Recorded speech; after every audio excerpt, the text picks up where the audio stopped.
ॐ यश्छन्दसां वृषभो विश्वरूपश्छन्दोभ्योऽध्यमृतात् सम्बभूव समेन्द्रो मेधया स्पृणोत्तमृतस्य देवधारणो भूयाशं शरीरं मे विचर्षण जिह्वा मे मधुमत्तमा करणाभ्यां भूरिविश्वं ब्रह्मणः कोशोऽसि मेधया पिहितश्वं मे गोपाय। ॐ शान्ति शान्ति शान्ति। प्रारंभ में विगत वर्ष में वेदांत सार मैं जो कक्षा में पढ़ाता हूँ उसी समय कोरोना के दृष्टिगत लॉकडाउन हो जाने से जो अवशेष भाग था उसको YouTube पर मैंने छात्रों को पढ़ने के लिए डाला था,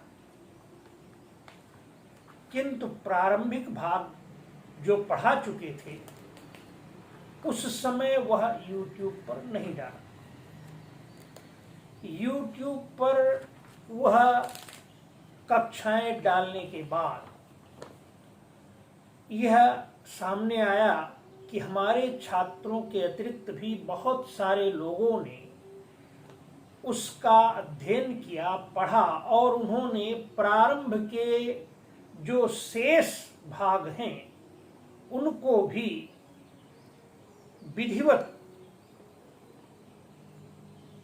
YouTube पर वीडियो बनाकर डालने की अपेक्षा किया। अतः वेदांत सार की वह शुरू से संपूर्ण वेदांत सार की क्रमशः वीडियो बनाने का विचार आया और वह आज प्रारंभ कर रहा। इस वेदांत सार का जो मंगलाचरण है उस मंगलाचरण से ही प्रारंभ करते हैं।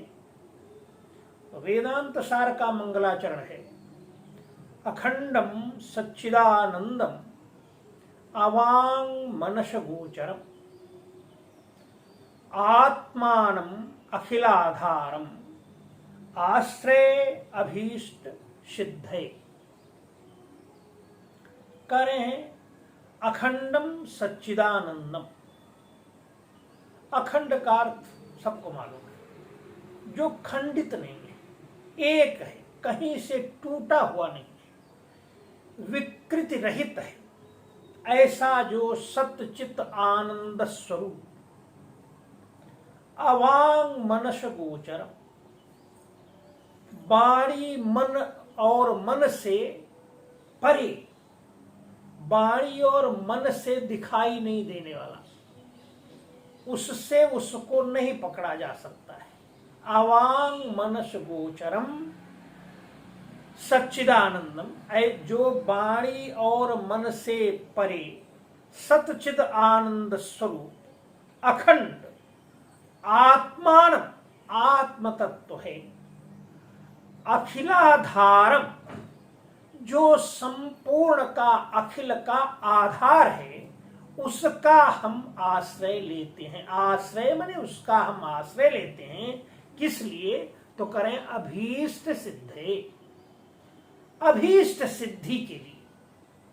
जो हमारी अभीष्ट, जो हमें अभीष्ट है, वेदांत सार ग्रंथ का निर्माण, उस वेदांत सार ग्रंथ के निर्माण के लिए हम उस आत्म स्वरूप का, जो सबका आत्मा है, सब में आत्म स्वरूप से विद्यमान है, आत्मा ही उसका मूल स्वरूप है, चेतन अपने आप अपने मय में सबको जो अनुभूत होता है, उस परम चैतन्य का जो सतचिद आनंद घन स्वरूप है, मन मन वाणी से परे है, कहीं खंडित नहीं है, उसका हम आश्रय लेते हैं।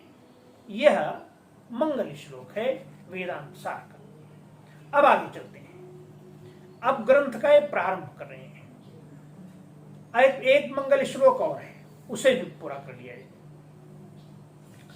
अर्थतोप्यद्वयानंदान अतीत द्वैत भानतः गुरु नाराध्य वेदांत सारम वक्षे यथामति। अर्थतः अपि अद्वय आनंदान अतीत द्वैत भानतः गुरु आराध्य वेदांत सारम यथामति वक्षे। कह रहे हैं कि अर्थतः अपि अद्वैत भानतः अति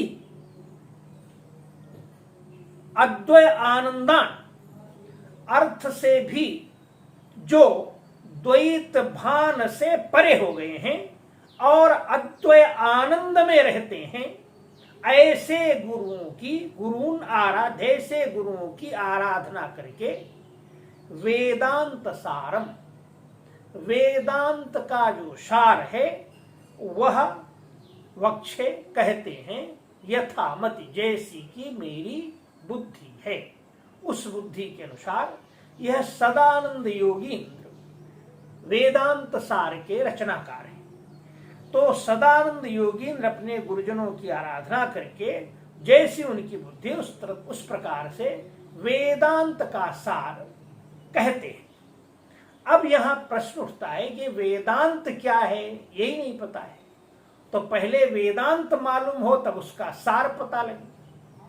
तो अब स्वयं ही वो वेदांत क्या है ये बता रहे हैं। वेदांतो नाम उपनिषद प्रमाणम तदुपकारिणी शारीरिक सूत्रादीनि च। ग्रंथकार कह रहे हैं कि वेदांत नाम उपनिषद प्रमाण, वेदांत नाम है उपनिषद प्रमाण का, और तदुपकारिणी शारीरिक सूत्रादीनि च, और उस उपनिषद प्रमाण के जो उपकारक शारीरक सूत्र आदि हैं वह भी वेदांत कहे जाते हैं। शारीरक सूत्र ब्रह्म सूत्र का नाम है, अब दूसरा नाम है। शारीरक का अर्थ होता है शरीर में रहने वाला। शरीर में कौन रहता है? आत्मा। तो शारीरक सूत्र माने आत्मा का सूत्र, आत्मा ब्रह्म है, तो ब्रह्म सूत्र जो है वह शारीरक सूत्र है। दूसरे वेदांत शब्द की व्युत्पत्ति भी जान लेना अच्छा होगा। वेद और अंत दो शब्दों से मिलाकर के वेदांत बना है, तो वेदानाम अंतः वेदांत। अब वेदों का अंत, अंतिम भाग, ऐसा कुछ लोग अर्थ करते हैं, और उसमें एक ईशावास्य उपनिषद जो उपनिषदों में सबसे पहले आता है वह यजुर्वेद का 40वां अध्याय है। तो यजुर्वेद के 40वां अध्याय 40 अध्यायों में समाप्त होता है। तो कुछ लोगों की ये मान्यता है कि उपनिषद जो है वेद के अंतिम भाग है, जिसमें एक ही उपनिषद विशुद्ध रूप से वेद का अंतिम भाग है। लेकिन बहुत सारे वेदांत के विचार भीतर भी आते हैं, तो इतना ही मान लेना उपयुक्त नहीं मालूम होता है। अन्य उपनिषदों में जो ब्राह्मण ग्रंथों के अंग हैं उनमें भी वेद मंत्रों का विशेष रूप से व्याख्यान है, मंत्र भी यत्र तत्र विधिवत उद्धृत हैं। तो इसलिए इस शब्द की और अच्छी जानकारी के लिए धातु प्रत्यय जानना आवश्यक होता है। विद ज्ञाने धातु से वेद शब्द बनता है, और जिसका अर्थ हुआ कि ज्ञान स्वरूप जो है, जिसमें ज्ञान ही है, वह वेद है। दूसरा है अंत। अंत शब्द एक सामान्य आप जानते हो अर्थ है, लेकिन दूसरा आदिवंधने धातु से अंत शब्द निष्पन्न होता है, और तब उसका अर्थ हो गया कि वेदों का जो वंधन है, वेदों का जो रहस्य है, वह जिसमें है वह वेदांत है। माने वेदानाम राद्धांतः वेदानाम सिद्धांतः वेदांतः। जो वेदों का सिद्धांत है, जो वेदों का रहस्य है, वह वेदांत है। इसलिए रहस्य ही उपनिषद है, ऐसी मान्यता आगे चलती है। तो उपनिषद ही वेदांत है, यह इन्होंने स्पष्ट रूप से लिखा कि वेदांतो नाम उपनिषद प्रमाणम। वेदांत नाम है उपनिषद प्रमाण का। और उस उपनिषद की ही व्याख्या करते हैं ब्रह्मसूत्र में। ब्रह्मसूत्र उपनिषद के मंत्रों में जहां जो शब्द संदिग्ध हैं, जहां लोग समझने में कठिनाई होती है, उनकी उतने उपनिषद मंत्रों के उन शब्दों की व्याख्या करता है। इसलिए वह ब्रह्मसूत्र, जिसे शारीरिक सूत्र दूसरा नाम देते हैं, वह भी वेदांत है, ऐसा इन्होंने कहा। शारीरिक सूत्र आदि ने क्यों कहा? आदि से क्या लिया जाए? तो आदि में गीता में भी प्रत्येक अध्याय के नीचे लिखा जाता है कि इति श्री उपनिषत्सु ब्रह्म विद्या। तो उपनिषद ब्रह्म विद्या, तो गीता भी उपनिषद की ब्रह्म विद्या का ही व्याख्यान करती है। इसलिए गीता भी उपनिषद के ही प्रमाणों पर चलने से वो भी वेदांत है। तो इस प्रकार से वेदांत की प्रस्थान त्रयी कही जाती है। पहला उपनिषद एकादश उपनिषद, जिन पर शंकर के भाष्य हैं, अन्य आचार्यों की भी भाष्य हैं, और दूसरा ब्रह्मसूत्र शारीरिक मीमांसा सूत्र, और तीसरी श्रीमद् भगवद गीता। ये तीन ग्रंथ वेदांत के प्रस्थान त्रयी के नाम से, वेदांत की प्रस्थान त्रयी के नाम से प्रसिद्ध है। तो अस्य वेदांत आगे चल रहे हैं, ये विषय स्पष्ट हो गया। फिर आगे वो कह रहे हैं कि अस्य वेदांत प्रकरणत्वात् तदीयैरेवनुबन्धैस् तदवत्ता सिद्धेर न ते पृथक आलोचनीयः। कहा साहब, अनुबंध चतुष्टय होता है, तो अनुबंध चतुष्टय, यहां वेदांत सार का अनुबंध चतुष्टय क्या होगा?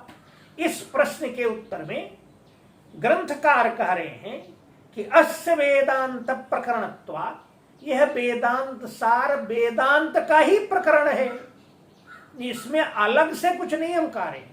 वेदांत में जो कुछ है, उपनिषद में जो है, ब्रह्मसूत्र में जो है, गीता में जो है, उसी को हम सार संक्षेप में बताने का प्रयास कर रहे हैं। तो यह वेदांत सार ग्रंथ भी वेदांत का ही प्रकरण होने के कारण जो वेदांत के अनुबंध हैं, तदीयै एव अनुबंध, वेदांत के अनुबंधों को ही तद्वत होने के कारण इसकी भी तद्वत्ता सिद्ध होने से इनकी अलग से पृथक आलोचना करने की आवश्यकता नहीं है। माने जो वेदांत के अनुबंध चतुष्टय हैं, वही अनुबंध चतुष्टय वेदांत सार में भी लागू होते हैं। यह इन्होंने यहां बताया। आगे चलते हैं, आगे वो क्या कहते हैं। अब अनुबंध चतुष्टय क्या है, वो वेदांत का अनुबंध चतुष्टय बता रहे हैं। तत्र अनुबंधो नाम अधिकारी विषय संबंध प्रयोजन। कार्य अनुबंध क्या है वो बता रहे हैं। तो अनुबंध कहते हैं जिसमें अधिकारी, अर्थात ग्रंथ जो बनाया जा रहा है, इसको पढ़ने का अधिकारी कौन है। तो यह किसी भी ग्रंथ में अनुबंध चतुष्टय होता है। तो जो ग्रंथ निर्माण किया जा रहा है, उस ग्रंथ को पढ़ने का अधिकारी कौन है, यह पहला अनुबंध। दूसरा अनुबंध है विषय। विषय अर्थात ग्रंथ का प्रतिपाद्य विषय। इस ग्रंथ में किस विषय का प्रतिपादन किया जाएगा, यह जो है, यह विषय के रूप में जाना जाए। माने इस ग्रंथ में विषय जो प्रतिपाद्य, तो यहां विषय प्रतिपाद्य है ब्रह्म। आगे कह रहे हैं संबंध। संबंध अर्थात प्रतिपाद्य विषय तथा ग्रंथ के बीच का संबंध। जिस चीज का प्रतिपादन किया जाएगा उसका ग्रंथ के साथ क्या संबंध है, यह संबंध हो गया। और चौथा है प्रयोजन। प्रयोजन कहते हैं जिस बिना निष्प्रयोजन कोई कहीं प्रवृत्त नहीं होता है। तो प्रयोजन होगा, पढ़ेंगे तो पढ़ने वाला क्यों पढ़े, तो जिस अपेक्षा से वो पढ़ेगा वह प्रयोजन है। तो प्रयोजन यहां क्या है, तो कहा मोक्ष ही प्रयोजन है। वो मुक्त होना चाहता है, संसार के झंझावातों से मुक्त होना जो चाहता है, जो निःश्रेयस को प्राप्त करना चाहता है, जो आत्मस्वरूप को जानना चाहता है, जो वेद के सारे रहस्यों को जानना चाहता है, यही प्रयोजन है। इस प्रयोजन को ही इस ग्रंथ के अध्ययन में सिद्ध होगा, यही फल मिलेगा, यही उसका प्रयोजन है। तो ये प्रयोजन होता है। अब ये अधिकारी का लक्षण बता रहे हैं, जो वेदांत सार में अधिकारी का लक्षण है। इन्होंने कुछ अपने ढंग से, यद्यपि इन्होंने प्रारंभ में कहा कि अधिकारी में यहां जो अनुबंध चतुष्टय है वह वही अनुबंध चतुष्टय हैं जो वेदांत के हैं।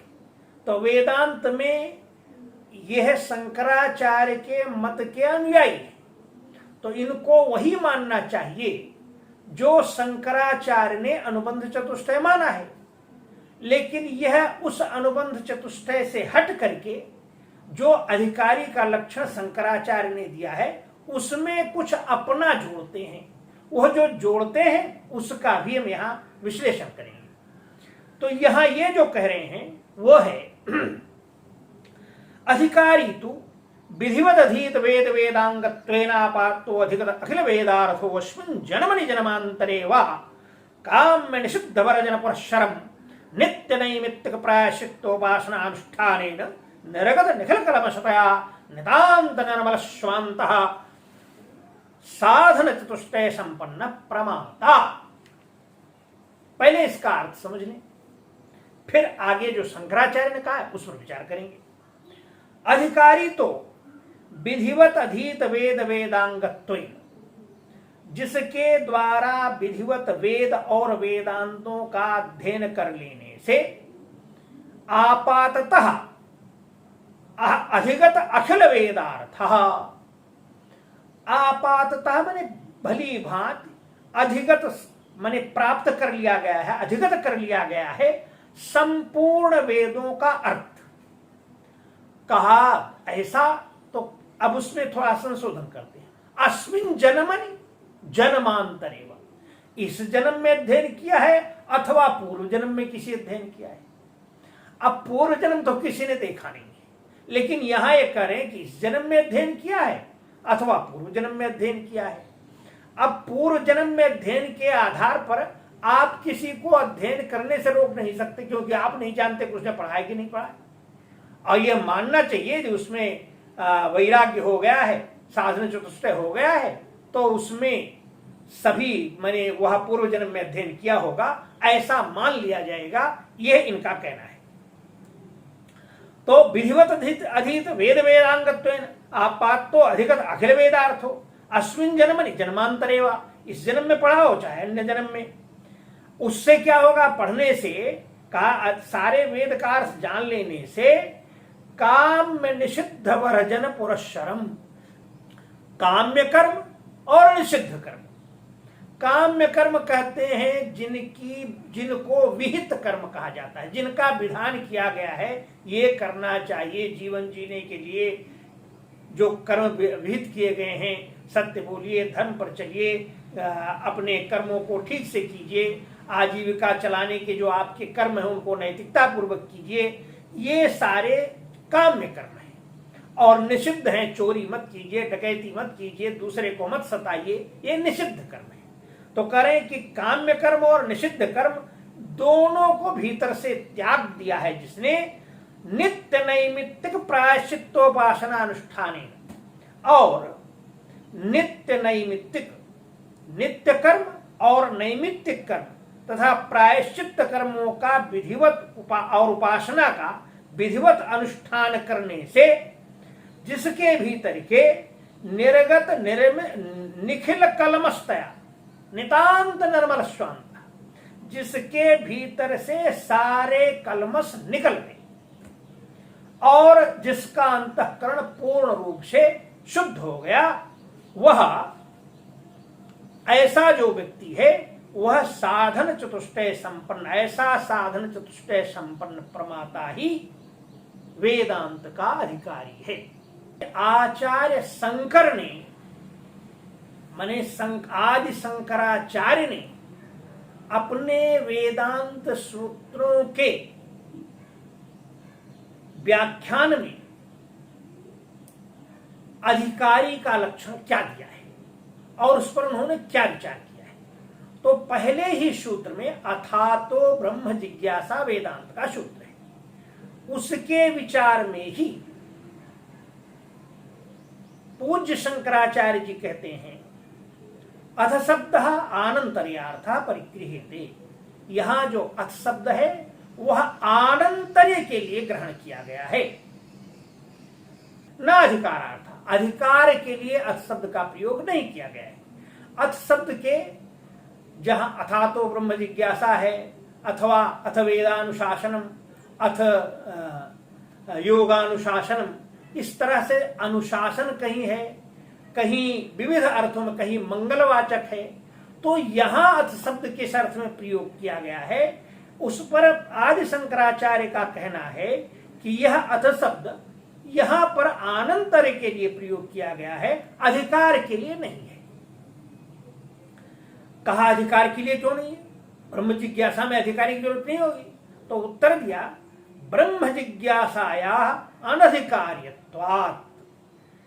स्वात्मा चैतन्य ब्रह्म की जिज्ञासा का अधिकार्य होना संपन्न न होने के कारण, अर्थात स्वस्वरूप को जानने में किसी प्रकार का प्रतिबंध संभव ही नहीं है।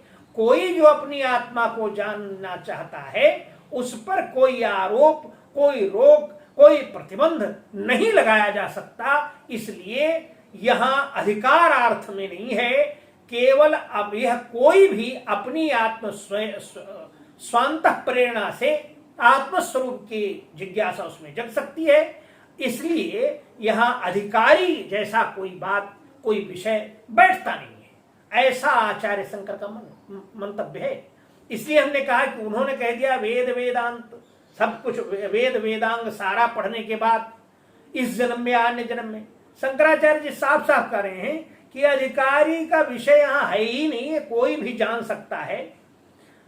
दूसरा कह रहे हैं कि मंगल सचा वाक्यार्थ समन्वय भाव। कहा यहां जो वाक्य का अर्थ है अथ अतः, अब इसलिए, तो अतः के साथ यदि मंगल मान लेंगे तो समन्वय नहीं होगा वाक्य का। तो समन्वय का अभाव होने के कारण यहां मंगल अर्थ नहीं है। हां, अर्थांतर प्रयुक्त शब्द श्रुत्या मंगल प्रयोजनो होती, लेकिन दूसरे अर्थ में माने यह जो आनंतरी अर्थ है, इस अर्थ के साथ साथ सुनने से मंगल भी करेगा अर्थ। तो इस अर्थ में यदि मंगल मानते हैं तो कोई दिक्कत नहीं है, उतना मंगल है, लेकिन यह यहां पर प्रयुक्त आनंतरे के लिए है। अब प्रश्न उठाते हैं ये यहां अब कुछ विषय लंबा है तो थोड़े ही मुख्य मुख्य विषय बताते हैं। करें कि अनुष्ठान के धर्म जिज्ञासा में तो अधिकारी का वेद पढ़ने के बाद ही धर्म जिज्ञासा आदि होती है, जैसे मीमांसा में कहा गया है। तो कहा कि नहीं, वहां धर्म जिज्ञासा में, धर्म जिज्ञासा का फल है विलय होना, कर्म कैसे करेंगे, सत्कर्म क्या करेंगे, ये वहां है। यहां तो निःश्रेयस फल ही है ब्रह्म जिज्ञासा। तो ब्रह्म विज्ञान प्राप्त होने से निःश्रेयस की प्राप्ति होती है। इसीलिए इसमें न चा अनुष्ठान अंतरापेक्षम, इसमें किसी अन्य अनुष्ठान की अपेक्षा नहीं होती। आत्मज्ञान में बाह्य अनुष्ठानों की अपेक्षा नहीं है, वो तो भीतर आत्मानुसंधान की बात है। तो आत्मानुसंधान में बाह्य अनुष्ठान की अपेक्षा न होने से यहां जो है वह अधिकारी का वेद वेदांग आदि पढ़ करके आएगा तभी अधिकारी होगा, ऐसा कुछ नहीं है। ये शंकर का मत है। स्पष्ट रूप से वह कह रहे हैं कि यह प्रतिबंध वेद और ये सारा पढ़ने के बाद इस तरह से हो जाए तब वह आएगा, इस तरह अंतःकरण तभी शुद्ध होगा, इसका उन्होंने पूरी तरह खंडन कर दिया। साफ साफ कह दिया कि यहां जो है यह अन्य अनुष्ठान निःश्रेयस फलम तु ब्रह्म विज्ञानम न च अनुष्ठानांतरापेक्षम, ब्रह्म विज्ञान जो है वह निःश्रेयस फल प्रदान करता है। उस निःश्रेयस आत्म स्वरूप के बोध से निःश्रेयस प्राप्त होता है और आत्मबोध में किसी अन्य अनुष्ठान की अपेक्षा नहीं है। केवल आत्मा की अपने ही से अपनी ही गवेषणा करनी है, इसलिए यहां बाह्य अनुष्ठान की कोई अपेक्षा नहीं है। अब थोड़ा और भी जान लिया जाए। यही तो भूतम ब्रह्म जिज्ञासम नित्यत्वान पुरुष व्यापार तंत्र करे भव्यश्च धर्मो जिज्ञासो न ज्ञान काले अस्ति पुरुष व्यापार तंत्रत्वात्। कहा धर्म की जिज्ञासा, उसमें यज्ञ करना है, हवन करना है या खेती करना है और कुछ करना है, वहां कर्म करना है, तो वहां वह व्यक्ति एक एक शरीर से वो कर्म होते हैं। लेकिन हेतु भूतम ब्रह्म जिज्ञास्यम नित्यत्वान् पुरुष व्यापार तंत्रम, यहां तो आत्मा को जानना है जो नित्य सिद्ध है। वह किसी भी चिंतन के पहले आत्मा सिद्ध है, तो वो तो नित्य सिद्ध होने के कारण उसके पुरुष व्यापार शरीर से साध्य नहीं है। शरीर के द्वारा ब्रह्म को पकड़ लेंगे ऐसा नहीं है, अपितु चेतना से चेतना में ही प्रवेश करना है। इसलिए पुरुष व्यापार तंत्र नहीं है। व्यक्ति का यहां कोई मतलब नहीं है, यहां जाति वर्ग संप्रदाय इन सब चीजों का कोई मतलब नहीं है। यह तो आत्मा को जानने का विषय है और आत्मा के जानने में कोई रोक लगाई ही नहीं जा सकती है। कोई भी इस ब्रह्म ज्ञान को प्राप्त कर सकता है। उसमें अब ये सारी बात कह करके तब अंत में कहते हैं कि तस्मात् किमपि वक्तव्यम यदनंतरम ब्रह्म जिज्ञासोपदिश्यते इति। कहा जब आप आनंतरे कह रहे हैं, पूर्व पक्षी प्रश्न कर रहा है कि जब आप आनंतरे की बात कर रहे हैं तो कुछ तो आपको कहना चाहिए जिसके बाद में ब्रह्म जिज्ञासा होगी। अब आप अपने ही कथन को कैसे खंडन कर सकते हैं? तो आनंतरे किसके आनंतर, ये प्रश्न है। तब आचार्य इसका उत्तर देते हैं कि तस्मात् किमपि वक्तव्यम यदनंतरम ब्रह्म जिज्ञासा इति उच्यते। तो आचार्य शंकर कह रहे हैं, कहता हूं नित्यानित्य वस्तु विवेकः इहामुत्रार्थ फल भोग विरागः समदमादि साधन संपत् मोक्षुत्वं च। ये चार चीजें वो बता रही हैं। इसी को साधन चतुष्टय संपन्न प्रमाता जो उन्होंने अंत में कहा है, उतना ही आचार्य शंकर कह रहे हैं कि साधन चतुष्टय संपन्नता होनी चाहिए। और उस साधन चतुष्टय संपन्नता में पहला है नित्यानित्य वस्तु विवेकः। इस जगत में क्या नित्य है क्या नित्य है, यह विवेक।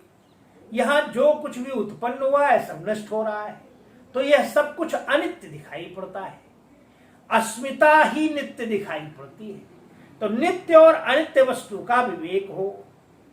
इहा मूत्रार्थ फल भोग विरागा।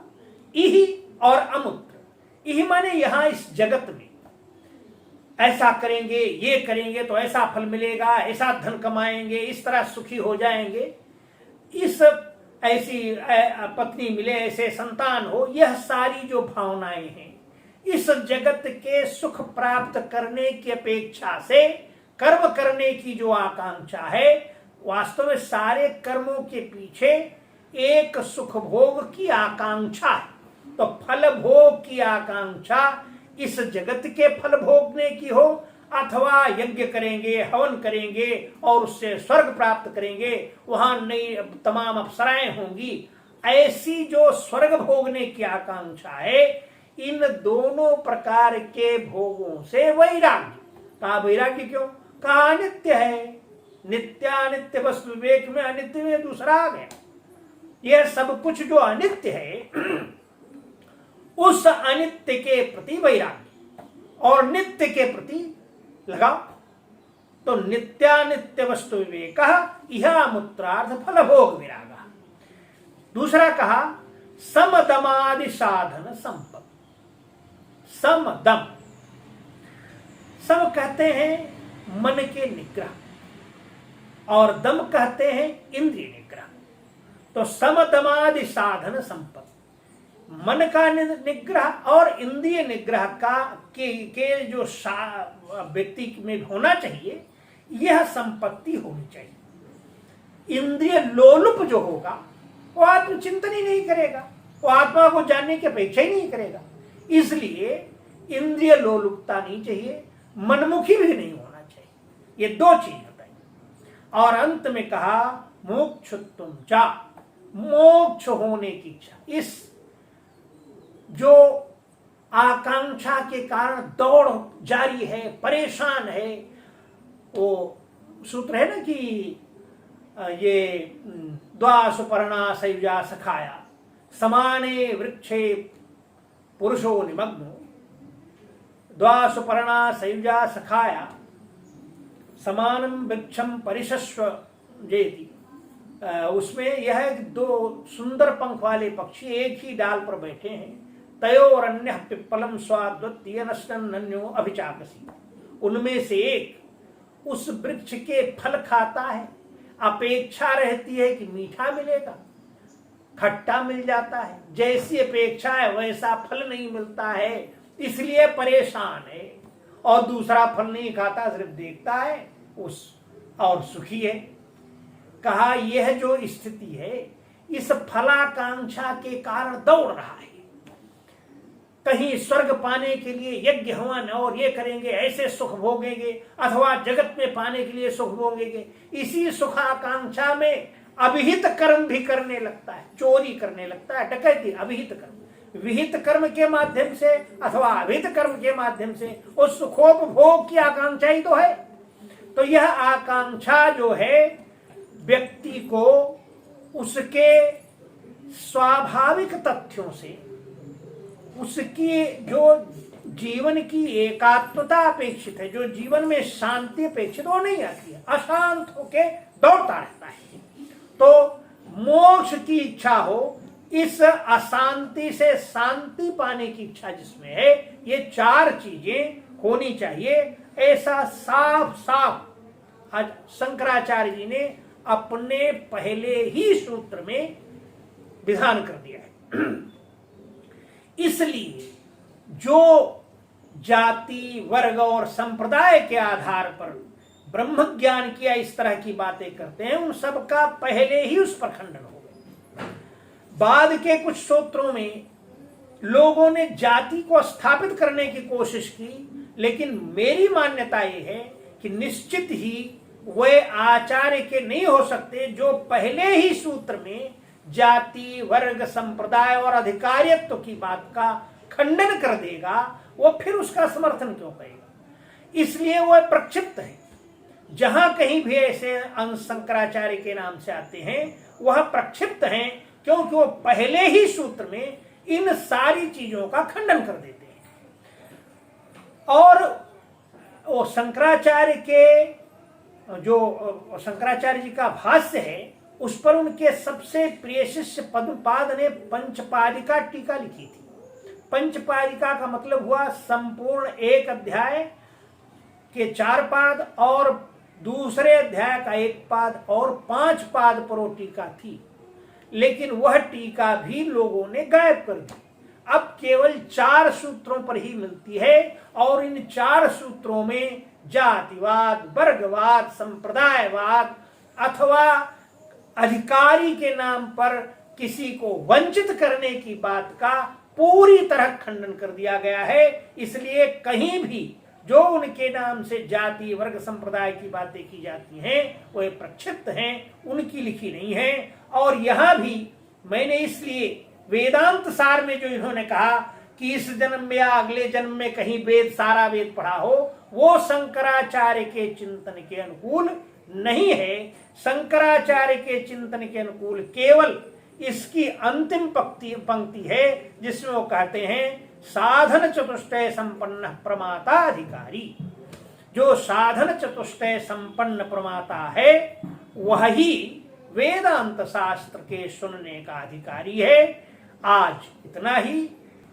ओम पूर्णमदः पूर्णमिदं पूर्णात् पूर्णमुदच्यते पूर्णस्य पूर्णमादाय पूर्णमेवावशिष्यते। ओम शांति शांति शांति।